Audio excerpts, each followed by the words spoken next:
नमस्कार, मैं ब्रजेश आपका स्वागत करता हूं एक्सप्रेस इंडिया न्यूज़ के खास कार्यक्रम किताबों की दुनिया में। किताबों की दुनिया के जो आज मेहमान हैं वो हैं सतीश त्यागी। सतीश त्यागी मुल्तोस इलाके से तल्लक रखते हैं, जिसका जिक्र महात्मा गांधी अपने व्याख्यानों में अक्सर बतौर हिंदुस्तान की आत्मा किया करते थे, यानी कि देहात का महासागर। त्यागी जी उसी देहात के महासागर उत्तर प्रदेश के बिजनौर जनपद के एक गाँव से तल्लक रखते हैं।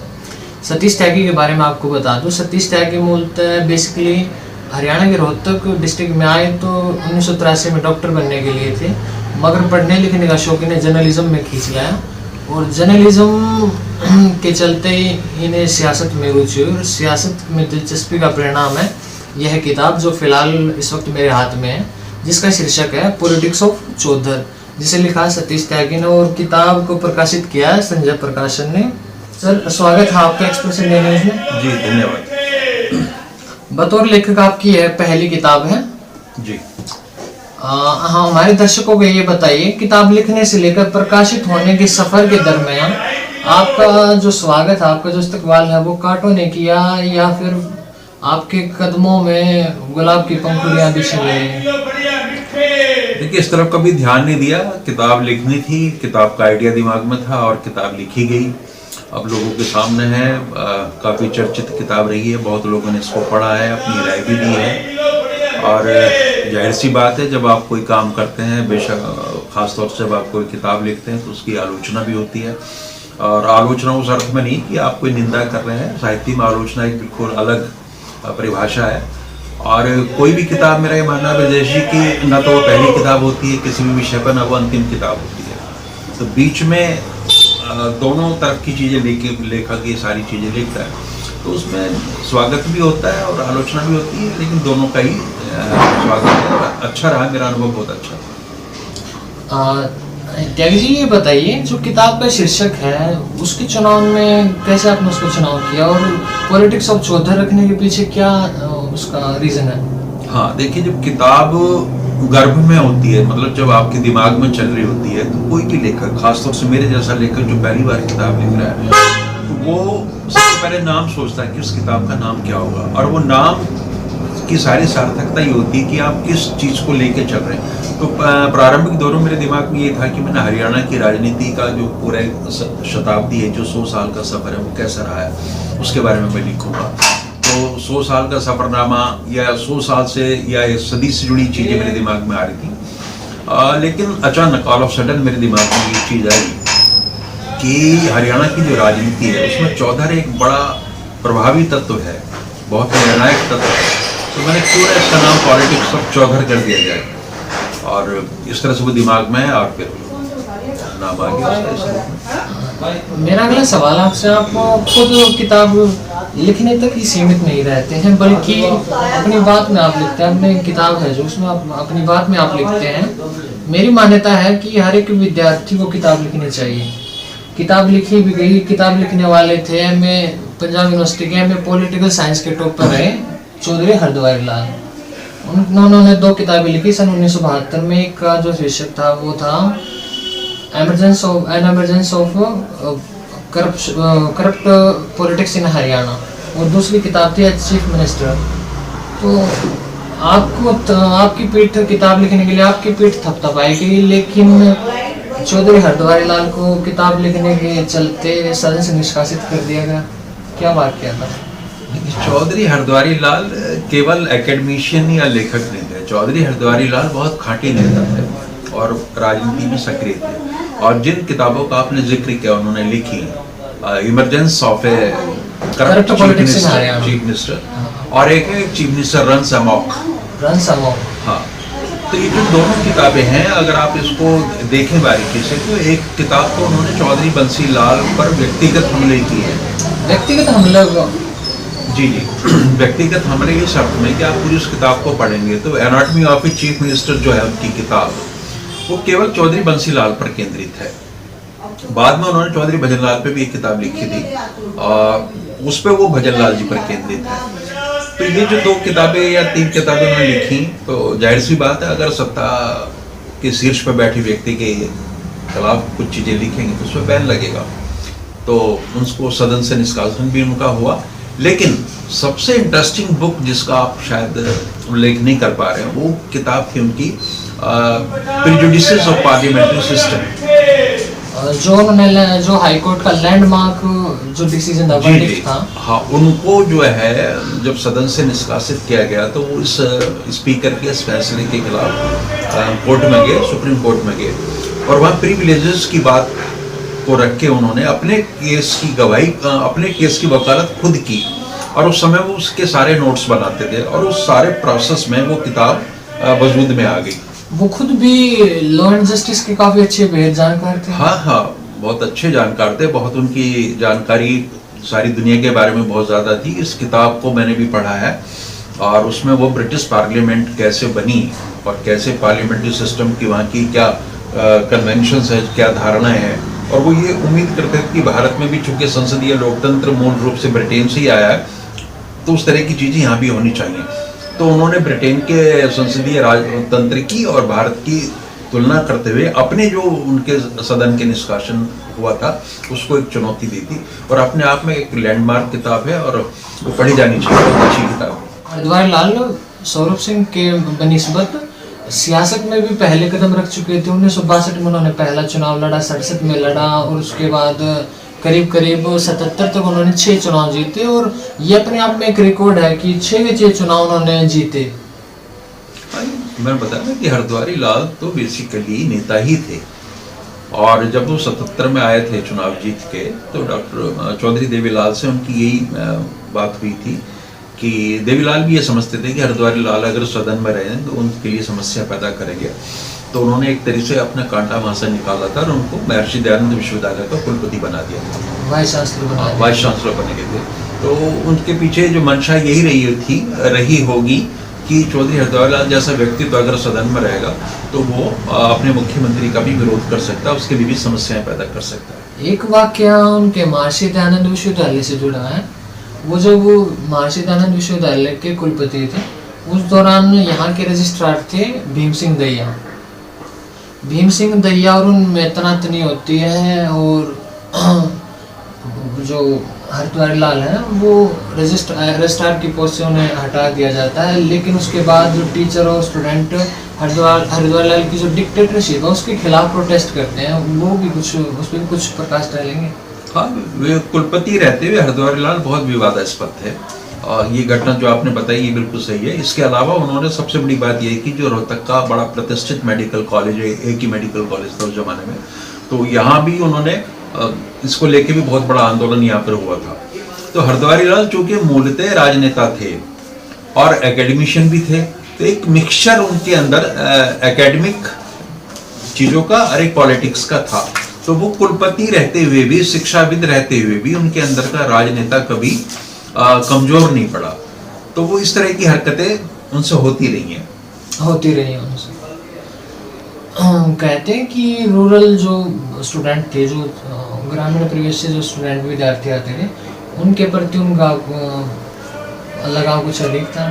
हाँ, वो स्वाभाविक है, चूँकि हरद्वारी लाल खुद गांव से थे, और रोहतक जैसे क्षेत्र में आप गांव की किसान की खेत की बात करेंगे तो आपको उसका एडिशनल उसका बेनिफिट मिलता है। और रहा होगा चूँकि गांव की उनकी सारी पढ़ाई थी और विपरीत परिस्थितियों से निकल कर उन्होंने बहुत बड़ा मुकाम पाया था, तो गांव के प्रति उनके मन में सम्मान होना और इस तरह की वहाँ के ये चाहत होना कि गांव के ग्रामीण क्षेत्रों के बच्चे पढ़ लिख के आगे बढ़े, तो स्वाभाविक है, बिल्कुल रहा होगा। बिल्कुल। मेरा अगला सवाल आपसे है, आपने अपनी किताब को 18 चैप्टर्स में डिवाइड किया है।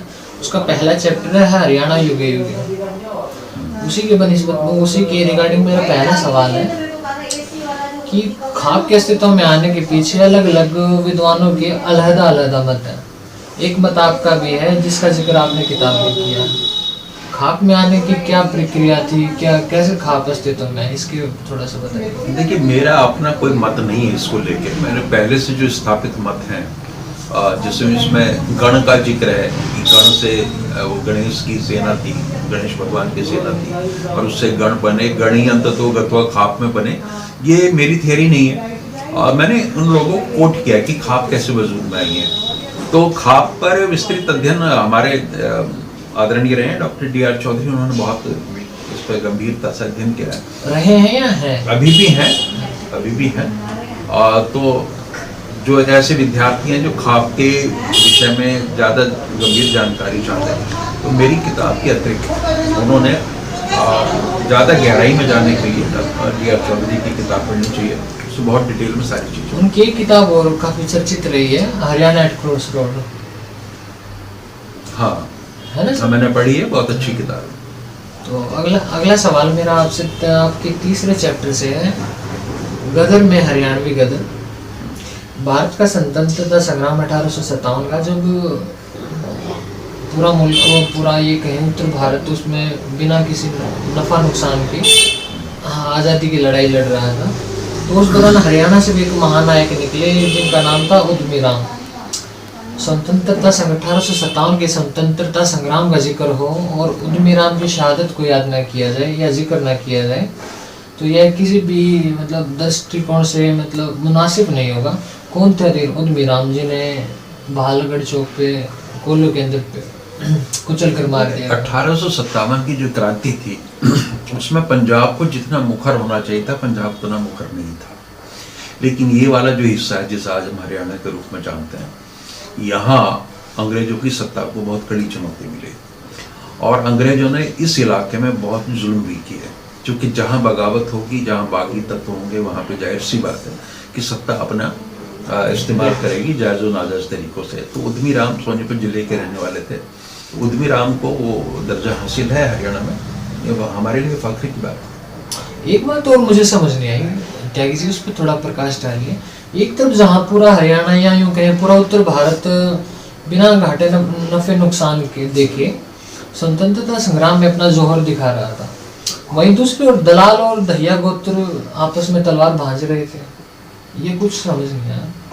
आपस की जो लड़ाई की चीज़ें हैं वो तो हरियाणा को अगर आप देखें तो हरियाणा का जो खास तौर से जिसको हम देश वाली बेल्ट कहते हैं, जिसमें रोहतक, पुराना रोहतक ही जिला था, पुराना रोहतक, अब तो वो जिला झज्जर भी उसमें से निकला है, सोनीपत ऑलरेडी निकल चुका है। तो ये जो वाली बेल्ट है उसमें विभिन्न तरह के गोत्र जाट समुदाय के हैं और उनमें एक राइवलरी रही है। तो 1857 में जब ये विद्रोह हुआ तो उस समय सबने मिलके अंग्रेज की सत्ता को चुनौती दी। उसमें कोई भी खाप नहीं, उन्होंने अपने मतभेद मिटा दिए थे। लेकिन जब वो विद्रोह दब गया, शांत हो गया, तो उसके बाद में स्थिति ये आई कि लोग लगातार लड़ते रहे आपस में भी। तब बहादुर शाह जफर जो थे वहाँ 1857 जो मुगलिया सल्तनत को रिप्रेजेंट कर रहे थे, तो उन्होंने भी जानना चाहा कि ऐसा क्या हो रहा है कि लोग वहाँ क्यों लड़ रहे हैं, जब इस तरह की सूचना।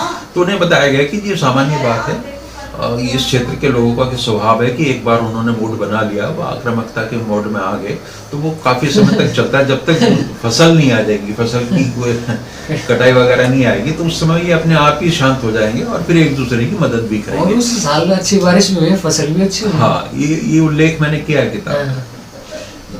दलाल और गोत्र की तो समझ में आता है झगड़ा की, हो सकता है कि चौधरी का झगड़ा हो, क्योंकि आपने भी बताया कि हरियाणा में हर कोई आदमी चौधरी अपने आप में, हर किसी को चौधर चाहिए। लेकिन खिडवाड़ी और सांगी का भी झगड़ा उस दौरान चल रहा था। खिडवाड़ी और सांगी दोनों हुड्डा गोत्र के गांव हैं। हाँ, ये भी था। अब खिडवाली और सांगी में जो एक वैमनस्य की भावना रही है वो लंबी रही है और वो आज तक भी है। लेकिन इसको आप इतनी गंभीरता से नहीं ले सकते कि वो कोई बहुत शत्रुता जैसी चीज़ है या एक दूसरे को अस्तित्व मिटाने वाली बात है। वैसा कुछ नहीं था। इसको आप एक तरीके से एक सामाजिक क्रीड़ा मान सकते हैं और थोड़ा सा आक्रामक उसमें चीज़ें हैं और उसका असर अभी भी हम देखते हैं। न केवल खिडवाली और सांगी में, कई ऐसे गांव हैं जो आपस में उस तरह की खुंदस रखते हैं, लेकिन उससे कोई उनके वजूद पर कोई खतरा नहीं है और ना ही ऐसा कि कोई सामाजिक सद्भाव बढ़ रहा है। जब कभी भी इस इलाके के सामने कोई ऐसी चुनौती आती है, जैसे 2016 का जो आपका हुआ था यहाँ पे जाट आरक्षण आंदोलन, तो उस समय 36 बरादरी के जो भाईचारे की बात है वो बड़ी प्रमुखता से मुखर होती है यहाँ और लोग उसको कमोवेश मानते हैं उससे। अच्छा, एक आंदोलन अभी फिलहाल वर्तमान में चल रहा है, किसान Tikri border, Singhu border, Ghazipur border, Shahjahanpur border, चारों तरफ से दिल्ली को घेरे हुए हैं और करीब ज़्यादा नहीं तो 15 से 20 लाख किसान वहाँ मौजूद है। कैसे देखते हैं आप इस किसान आंदोलन को? किसान आंदोलन जिन मुद्दों को लेके चल रहा है, वो मुद्दे किसानों को ये लग रहा है कि वो जायज़ हैं, और वो उनकी ज़मीन छीन ली जाएगी कॉन्ट्रैक्ट फार्मिंग के तहत, या वो अपनी ही ज़मीन पर मालिक ना होकर मजदूर की हैसियत में आ जाएंगे, और कॉरपोरेटाइजेशन होगा एग्रीकल्चर का। तो ये खतरे वास्तविक हैं और कुछ हद तक काल्पनिक भी हैं, क्योंकि कोई नई चीज़ जब आती है तो उसको लेके एक भय और आशंकाएं लोगों के दिमाग में होती हैं। सरकार जिस तरीके से इन कानूनों को लाई है, एक तो कोरोना काल चल रहा था तो उसको थोड़ा स्थगित करते तो ज़्यादा बेहतर था। दूसरे, राज्यसभा में ध्वनि मत से जिस तरीके से बिल पारित हुए, उससे भी सरकार की जो मंशा थी उस पर सवालिया निशान लगे। और दूसरे, जो लोग सत्ता को संशय की दृष्टि से देख रहे हैं, और कई क्षेत्रों में जैसे पश्चिमी उत्तर प्रदेश में वहाँ गन्ना मुख्यतः पैदा होता है, तो गन्ने की जो उनके भुगतान है वो अभी तक कई सालों से नहीं हुआ। तो एक आक्रोश इस क्षेत्र के किसानों में, दिल्ली के इर्द गिर्द जो 100-150-200 किलोमीटर का क्षेत्र है, वहाँ विभिन्न कारणों से किसानों में एक आक्रोश पनप रहा था। और ये सत्ता है, चाहे उत्तर प्रदेश में योगी जी की सरकार है या केंद्र में मोदी जी की सरकार है, किसानों की जो अपेक्षा है उन पर खरी नहीं उतर रही थी। और अब चूंकि ये कानून आए और इन कानूनों को किसानों ने इस रूप में लिया कि अपनी ही जमीन पर वो मजदूर बन के रह जाएंगे, और तो उन्होंने इसका प्रतिकार किया। और वही आज 26 जनवरी को ही आज हम बातचीत कर रहे हैं, और आज ही वो दिल्ली में इस चीज़ को लेकर परेड निकाल रहे हैं। तो अपने में ऐतिहासिक दिन है कि 2 परेड एक साथ निकाली जा रही है, एक राजपथ पे और एक उसके पेरिफेरल रिंग रोड पे। अपने आप में एक अनूठा इतिहास होगा। हाँ, ऐसा पहली बार होगा। ऐसा पहली बार। तो अगले सवाल की तरफ बढ़ते हैं। कौन थे पंडित नेकीराम शर्मा जिन्होंने बाल गंगाधर तिलक, गर्म दल के प्रमुख नेता बाल गंगाधर तिलक को, मराठी भाषी थे वो, उन्हें हिंदी सिखाई, अंग्रेज जज को उन्होंने कालिदास कृत रघुवंश पढ़ाया, आंदोलनों में शिरकत के चलते करीब 7 साल तक जेल में रहे। लेकिन उसके बावजूद भी कांग्रेस, ऐसी क्या परिस्थितियां थी कि 37 और 46 में टिकट के लायक उन्हें नहीं समझा गया? देखिए, पंडित नेकीराम शर्मा हरियाणवी क्षेत्र में एक बहुत बड़ा व्यक्तित्व इस रूप में है कि वो फ्रीडम फाइटर थे, और जिन घटनाओं का आपने उल्लेख किया वो भी, चूँकि वो विद्वान भी थे, संस्कृत में फारसी का भी उन्होंने अध्ययन किया था, एक उर्दू साप्ताहिक भी निकालते थे, हरियाणा तिलक 1923। बहुआयामी व्यक्तित्व था उनका, और वो उस धारा से जुड़े हुए थे जो तिलक वाली धारा थी। और होम रूल लीग का जो मूवमेंट था उसको हरियाणा में खड़ा करने वाले नेकीराम शर्मा, एनी बेसेंट के बाद शायद दूसरे नंबर के नेता थे। तो जाहिर सी बात है, जो कांग्रेस का तत्कालीन नेतृत्व है वो इन चीज़ों को अपने लिए असुविधाजनक मानता था। और पंडित नेकीराम शर्मा को बहुत जिस तरह से आज प्रोफेशनल पॉलिटिक्स है उस तरह की चीज़ें नहीं थी। ये ठीक है कि उनको कई चुनावों में नहीं लड़ाया गया, लेकिन चुनाव उन्होंने नहीं लड़े, लेकिन उससे उनका कद कम नहीं हुआ, उनका कद कम नहीं हुआ। हरियाणवी क्षेत्र में उनके प्रति लोगों में बहुत ज़्यादा सम्मान है, और वो इस बात से भी प्रतीत होता है कि हमारे जो राष्ट्रपति थे अब्दुल कलाम, उन्होंने जब अपनी लाइब्रेरी में कुछ पढ़ा उनके विषय में, तो उन्होंने तत्कालीन हरियाणा के जो मुख्यमंत्री थे भूपेंद्र सिंह हुड्डा, उनसे इच्छा जाहिर की कि मैं जो उनका गाँव है पंडित नेकीराम शर्मा का, वहाँ विजिट करना चाहूँगा। तो वो वहाँ पे आए भी थे। तो इससे जाहिर होता है कि जो उनके बलिदान थे, जो उनके सैक्रिफाइसेस थे, पंडित नेकीराम शर्मा कोई बहुत बड़े थे, और बहुत इस क्षेत्र में ही नहीं बल्कि पूरे उत्तर भारत में उनका बहुत बड़ा नाम है। छोटूराम से भी तकरार रही उनकी, वो वैचारिक मतभेद हैं, वो चीज़ों को लेके हो जाते हैं, ये आम बात है, एक सामान्य चीज है। राजनीति में सब चीज़ें चलती हैं। अगले सवाल की तरफ बढ़ते हैं। हरियाणा की सियासत पर ज्ञान बांटा जाए और छोटूराम पर बात ना हो, तो छोटूराम से सरीकी कद्दावर शख्सियत पर तसल्ली बख्श इत्मीनान से गुफ्तगू न की जाए, यह उस ज्ञान बांटने की जो महफिल है उसकी शान में गुस्ताखी माफिक होगी। क्या वजह है जिनके चलते छोटूराम अपनी मौत के करीब 80 साल बाद भी हरियाणा, दिल्ली, उत्तराखंड, पश्चिमी उत्तर प्रदेश, राजस्थान के कृषक समुदाय के बीच भगवान से हैसियत रखते हैं? आज भी कृषक समाज के लोग कह उठते हैं, हमारा राम छोटूराम। तो चौधरी छोटूराम को जो इतिहास में जो ये दर्जा मिला है, और ख़ास तौर से जो उत्तर भारत की किसान जातियाँ हैं उनके मन में जो उनके प्रति सम्मान है, तो बिल्कुल बहुत स्वाभाविक बात यह है कि अगर आप अपने समाज के लिए, अपने समुदाय के लिए, अपने वर्ग के लिए कुछ करेंगे तो लोग आपका सम्मान करेंगे, आपकी नेक नीति ठीक रहेगी, आप ईमानदारी से उनके लिए संघर्ष करेंगे तो लोग आपका सम्मान करेंगे। एक कारण तो सीधा सा ये है। दूसरे, उस समय पूरी किसान जातियों के लिए, पूरी पीजेंट्री के लिए चौधरी छोटू राम ने यूनियनिस्ट पार्टी में रहते हुए जो संघर्ष किया, या जब यूनियनिस्ट पार्टी सत्ता में आई, वो मंत्री के रूप में रहे, तो उन्होंने किसानों को जो उनका सबसे बड़ी समस्या थी कर्जे वाली, उससे मुक्ति दिलाई, और जो उनका मंडियों में शोषण होता था, व्यापारियों की वजह से उनका शोषण होता था, उसके खिलाफ भी उन्होंने कानून बनाए। तो संवैधानिक रूप से, कानूनी रूप से उन्होंने किसान को मजबूत किया, किसानी को मजबूत किया, और धरातल पर जब भी उनको मौका मिला वो किसान की लड़ाई उन्होंने सदन से लेके सड़क तक लड़ी। उसका नतीजा ये हुआ कि किसानों की आर्थिक स्थिति में बदलाव आया, किसान अपने हकों के प्रति जागरूक हुए, किसानों में एक चेतना आई, उन्होंने लड़ना सीखा, और एक जो दास्ता की भावना लोगों के दिमाग में सदियों से पड़ी हुई थी कि जो सत्ता है आप उसके खिलाफ आवाज़ नहीं उठा सकते, तो आवाज़ उन्होंने उन समुदायों को दी जिनकी आवाज़ पहले नहीं थी।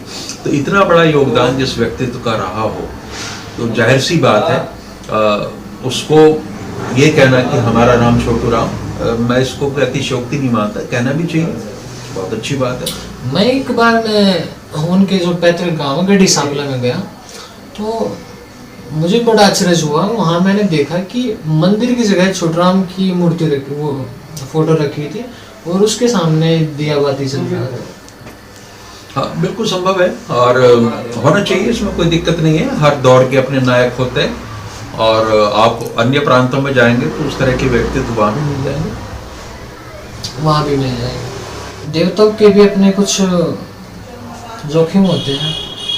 इतिहास देवताओं का भी निर्ममता से विश्लेषण करता है, और विश्लेषण किया भी गया, और विश्लेषण करने का परिणाम भुगतना पड़ा राम सिंह जाखड़ को। हाँ, राम सिंह जाखड़ कांग्रेस की धारा के आदमी थे और फ्रीडम फाइटर थे, और इसी क्षेत्र के थे जहाँ से चौधरी छोटू राम थे। राजनीतिक विचारधारा में अंतर था, असहमति थी। चौधरी छोटू राम ने जो स्टैंड ले रखा था राजनीति में, वो जाखड़ जी को या कांग्रेस को पसंद नहीं आता था उस समय में, तो उन्होंने आलोचना भी की। और लेकिन मज़ेदार बात यह है ब्रजेशी की, चौधरी छोटू राम के विषय में जो राम सिंह जाखड़ ने लिखा, उनकी बातों का जवाब एक किताब के रूप में ही आया। अच्छा, कौन था वो शख्स जिन्होंने दिया? रघुवीर शास्त्री या कोई और? नहीं, रघुवीर शास्त्री नहीं है। छोटू राम जो आपकी ट्रस्ट चलता है हमारे रोहतक में, उसके सचिव थे, शायद सुल्तान सिंह नाम था उनका, जहाँ तक मैं याद कर पा रहा हूँ। तो उन्होंने उस किताब को भी पढ़ना रुचिकर है, बहुत ऐतिहासिक जानकारी उसमें मिलती है। हालांकि इतनी सर्वत्र सुलभ किताब नहीं है वो कि आसानी से उपलब्ध हो जाए, लेकिन जो शोधार्थी हैं अगर वो उसका अध्ययन करेंगे तो वो पाएंगे। तो उसमें दो चीज़ें बहुत बड़ी हैं। एक तो राम सिंह जाखड़ जी के सारे आरोप, और उन आरोपों का खंडन बहुत ही तार्किक ढंग से उस किताब में किया गया। तो बहुत ज़्यादा मदद लोगों को मिलेगी चौधरी छोटू राम का व्यक्तित्व समझने जानने। और एक और निर्ममता से विश्लेषण करने वाली सूची में जो नाम शामिल है वो है चौधरी हरद्वार लाल की बेटी प्रेम चौधरी का, जिन्होंने डॉक्टर बिपिन चंद्रा की गाइडेंस में रहते हुए जेएनयू से अपनी थीसिस सबमिट की, जिसका टाइटल था sir Chhotu Ram role in Punjab politics. हाँ, वो किताब भी मैंने पढ़ी है, बहुत लोगों ने पढ़ी होगी उसके विषय में, और उसको बिल्कुल पढ़ा जाना चाहिए। लेकिन लेखन कभी एक पक्षी नहीं होता। जैसा मैंने प्रारंभ में आपको कहा कि मैंने भी एक छोटा सा प्रयास किया, तो उसके बारे में लोग अपनी आलोचना देते हैं। तो डॉक्टर प्रेम चौधरी ने जो कुछ भी लिखा है उसके बारे में, वो उनकी थीसिस है। प्रेम चौधरी की थीसिस है पीएचडी में, जो उन्होंने लंदन में सबमिट की थी, जेएनयू में सबमिट की थी। तो उसमें जो कुछ उन्होंने किया वो सब तथ्य हैं, फैक्ट्स हैं। अगर कोई किसी को उससे असहमति है तो उस तरह के उसके विपरीत चीजों को रख सकता है, फैक्ट्स के जरिए क्रिटिसाइज कर सकता है। तो लेकिन वही है कि आपने कहा कि जिस क्षेत्र में चौधरी छोटू राम का रुतबा केवल मसीहा का नहीं, मसीहा से भी ऊपर चला गया हो, जहाँ मंदिर बन गया हो और दीपक जलते हो, पूजा होती हो, तो जहाँ इतना ज्यादा एक सम्मान की भावना है, वहां पर कोई विपरीत बात छोटी सी भी आएगी तो उसका विरोध उठता है। तो हरद्वार लाल जी की बेटी थी वो, तो उन्होंने उसमें लिखा भी है, तो जाहिर सी बात उसका विरोध होना था। लेकिन मैं इसको और तरीके से लेता हूँ। प्रेम चौधरी जी की बुक मैंने पढ़ी है, और जो चौधरी छोटूराम जी के जो प्रशंसक या समर्थक है उनको वो विशेष रूप से पढ़नी चाहिए। तो उससे चौधरी छोटूराम की जो विचारधारा है उसको शक्ति ही मिलेगी, वो कमजोर नहीं होगी। कमजोर नहीं होगी, उसको जो खुराक है वो खुराक ही मिलेगी जी। छोटूराम पर गुफ्तगू हो और लालचंद का जिक्र ना हो, यह संभव ही नहीं है। पंजाब के अंदर रूरल पॉलिटिक्स का आधारशिला रखने वाले 1915 में पंजाब काउंसिल के सदस्य नॉमिनेट होते हैं। साथ ही 1921 और 23 में नेहरू चुने जाते हैं, लेकिन दोनों ही बार त्याग पत्र देना पड़ता है और फिर लालचंद के कोटे से चौधरी छोटूराम मंत्री बनते हैं। क्या था इनका सफर लालचंद? लेकिन चौधरी छोटूराम जब 1912 में रोहतक आए वकालत करने, तो एक लंबे टाइम तक शुरुआती जो दौर था 7-8 साल का, उसमें चौधरी लालचंद जो बालोट के रहने वाले थे, और वो पहले तहसीलदार रहे थे, उसके बाद में उन्होंने अपनी प्रैक्टिस शुरू की थी, लीगल प्रैक्टिस। तो दोनों की साझे में प्रैक्टिस चलती थी। तो लालचंद फोगाट अपने आप में एक बड़ा नाम था, और उनका पहचान, उनकी प्रसिद्धि इस रूप में थी कि वो सिस्टम से मिल के साथ चलते थे, अधिकारियों से जजेस से उनके रिलेशन रहते थे। एक लंबे समय तक उनकी प्रैक्टिस वो सहभागिता में चली। उसके बाद में दोनों की राहें अलग भी हुई, और चौधरी लालचंद फोगाट ने अपनी पार्टी भी एक बार बनाई थी हरियाणा लीग करके, और उन्होंने जाट गजब के बरक से एक अखबार भी निकाला था। अच्छा, क्या नाम था उसका? हरियाणा गजट। हरियाणा गजट, हाँ। लेकिन वो प्रयास उस स्तर पर सफल नहीं हुए, क्योंकि चौधरी छोटूराम तब तक बहुत बड़ा नाम बन चुके थे, और उनका विरोध उस समय में भी करना बहुत मुश्किल था। और लालचंद चूंकि पूरी तरीके से, लालचंद फोगाट सरकार के साथ है, नो डाउट, बहुत विद्वान आदमी भी थे, पढ़े लिखे आदमी थे, लेकिन उनका जनसंपर्क बहुत कम था। जनसंपर्क चौधरी छोटूराम की तरह आम लोगों के बीच में नहीं रहते, नहीं। एक अभिजात्यता उनके अंदर थी। तो चौधरी छोटूराम, उन दोनों शख्सियत में ये बहुत बड़ा अंतर था। तो बाद में चल के ऐसा कुछ नहीं था कि बहुत कोई शत्रुता वाली बात नहीं थी, दोनों के संबंध सामान्य रहे लंबे समय तक। और चुनाव लड़ते थे लालचंद फोगाट, और चुनाव उन्होंने हारे भी हैं। चुनाव में कई बार वो पेटिशन करके जीते भी हैं। मातुराम हुड्डा का जिक्र आता है कि 1923 में उन्हीं की पिटीशन के चलते चुनाव रद्द हुआ उनका। हाँ, तो मातुराम हुड्डा जी ने जो याचिका डाली थी, वो चूंकि प्रत्याशी थे और चुनाव कुछ मतों से हार गए थे, तो लालचंद जी के खिलाफ याचिका डाली, और उसका डिसीजन लालचंद की याचिका रद्द होगी, और मातुराम, उस जमाने में ऐसा हुआ था कि मातुराम उनकी जगह चुने नहीं गए थे। अच्छा। वो पुनर्चुनाव हुआ, और उसी जो दोबारा री इलेक्शन हुआ उसमें मातुराम खड़े नहीं हुए थे, इसलिए तो मातुराम हुड्डा जी के जीवन का वो एक ही पहला और अंतिम चुनाव था। शायद स्वराज पार्टी के मास्टर बलदेव जी चुने जाते हैं, जहाँ तक मेरी याद है। अच्छा, मास्टर बलदेव के बारे में भी कुछ बताएं। मास्टर बलदेव मूलतः शिक्षक थे, और शिक्षा के क्षेत्र में बड़ा काम किया। आज जो संस्थाएं हैं, जाट संस्थाएं चल रही हैं, और उसके वो स्कूल के हेडमास्टर भी थे पहले। तो जितनी बड़ी भूमिका चौधरी छोटूराम की है, मैं नहीं समझता कि उससे कम मास्टर बलदेव की रही होगी। बड़ा सम्मान है इस क्षेत्र में, शिक्षा के क्षेत्र में बहुत काम किया उन्होंने, और राजनीतिक क्षेत्र में भी।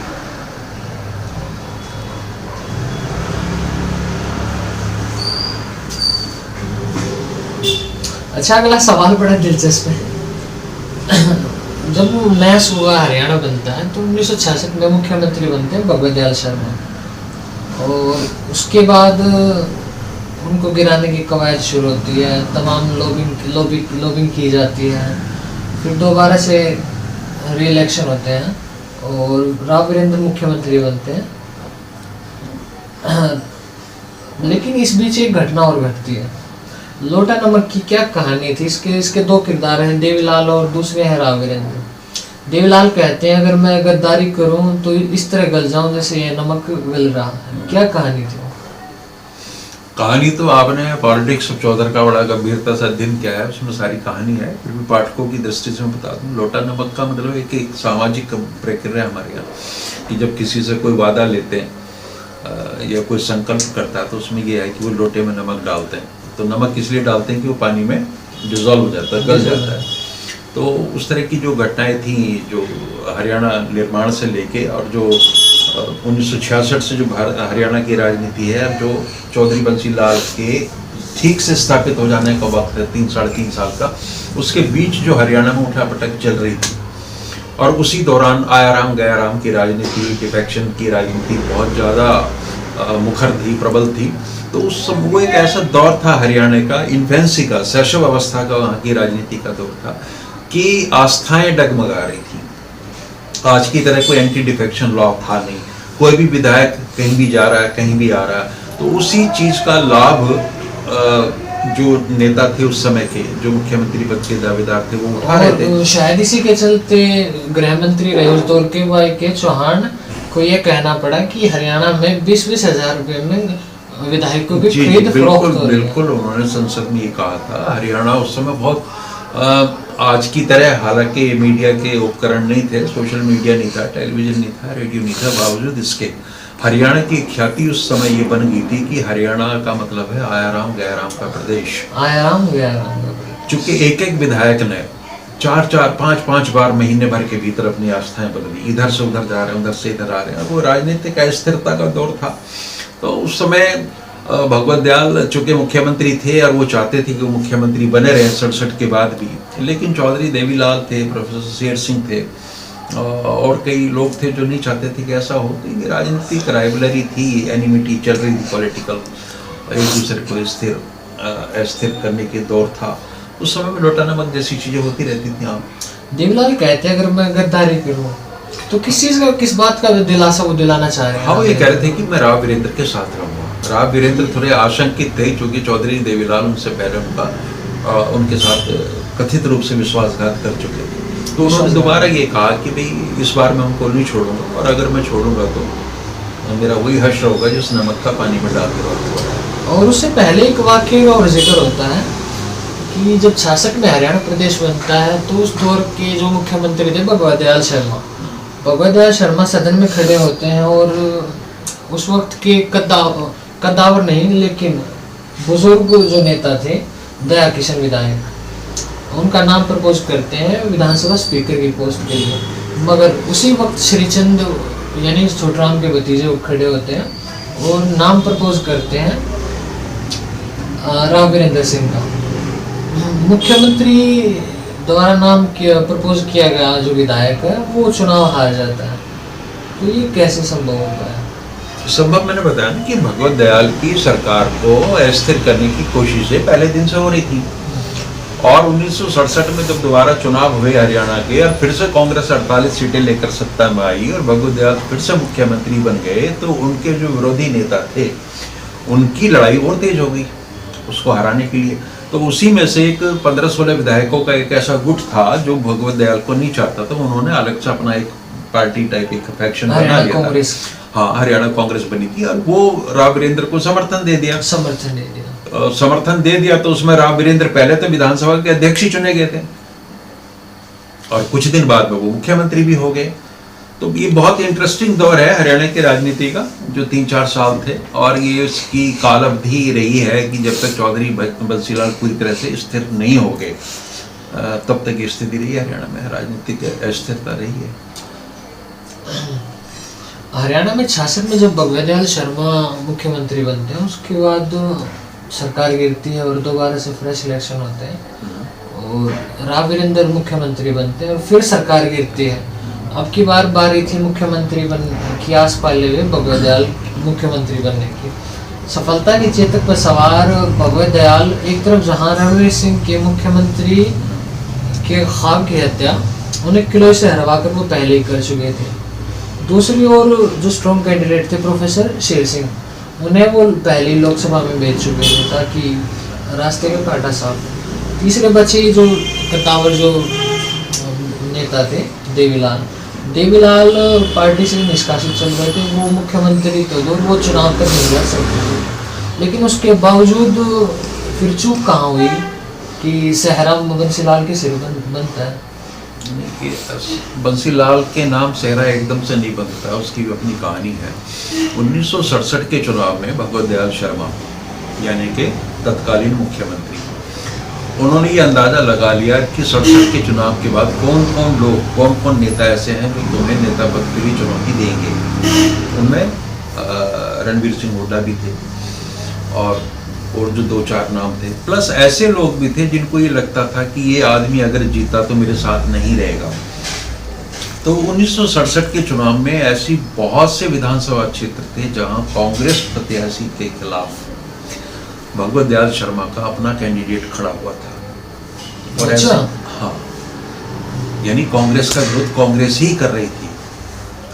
तो ऐसी जहां जहां भी संभावनाएं नजर आती थी कि या तो पंडित जी के नेतृत्व को कोई चुनौती देगा या पंडित जी का साथ नहीं देगा, तो ऐसे लोगों के हराने की, चुनाव में उनको पराजित करने की पुख्ता व्यवस्था भगवत दयाल जी ने की थी। और ये राजनीति है, सब लोग करते हैं इस तरीके का, और वो इसमें कामयाब भी हुए और वो दोबारा मुख्यमंत्री बने। और उसके बाद का एपिसोड तो आपको पता ही है, और मेरी किताब में बहुत डिटेल में सारी चीज़ें हैं कि कैसे राव वीरेंद्र मुख्यमंत्री बन गए और फिर राव वीरेंद्र की सरकार गिराई गई। राव वीरेंद्र की सरकार गिराने के बाद में पंडित जी तो बिल्कुल फिर चाहते थे भगवत दयाल जी की फिर से उन्हें मुख्यमंत्री बनाया जाए, लेकिन इंदिरा गांधी उनके पक्ष में नहीं थी, मोरारजी देसाई बिल्कुल चाहते थे।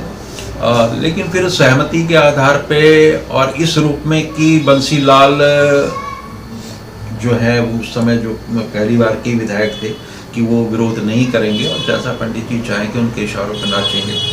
तो इस रूप में बंसीलाल जी की ताजपोशी हुई थी पंडित भगवत दयाल शर्मा के आशीर्वाद से, उनकी अनुमति से। लेकिन राजनीति एक अजीबोगरीब चीज़ है। एक कुरुक्षेत्र की सभा में ये कहने वाले कि भाई नंदा मेरे नेता हैं और भगवत दयाल शर्मा मेरे गुरु हैं, या वैस वर्षा कुछ कहा होगा पंडित भगवत दयाल ने। उन्हीं भगवत दयाल की स्थिति बंसीलाल जी ने बहुत ही ज़्यादा कमज़ोर कर दी और यहाँ तक कर दी कि उनको प्रदेश की राजनीति से हटा के राज्यसभा पहुँचा दिया। राज्यसभा पहुँचा। इसी एपिसोड का, इसी कार्यक्रम का जो आखिरी सवाल है, और इसी के साथ हम कार्यक्रम को इजाज़त चाहेंगे। आखिरी सवाल है सतीश त्यागी जी कि कैसे एक नवजात प्रदेश जो वेद भूमि कहलाने वाला प्रदेश, गीता की उपदेश स्थली प्रदेश, धर्म क्षेत्र राज्य बनने के 6 महीने भीतर ही वेद भूमि राम आया राम गया राम वाली राजनीति में तब्दील हो गई।